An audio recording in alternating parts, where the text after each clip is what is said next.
In this video, I'm going to show you how can you add stain to your dreams or to your food photos in CapCut PC.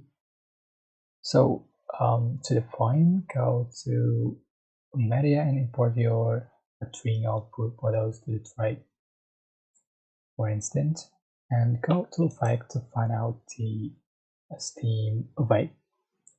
So in nature you can find steam effect. So here's just download it and add to the tray. So you can adjust for the option of the effect, which is the atmosphere and the speed, and you can adjust for the scale of photo. And so this is the final effect you have on your video.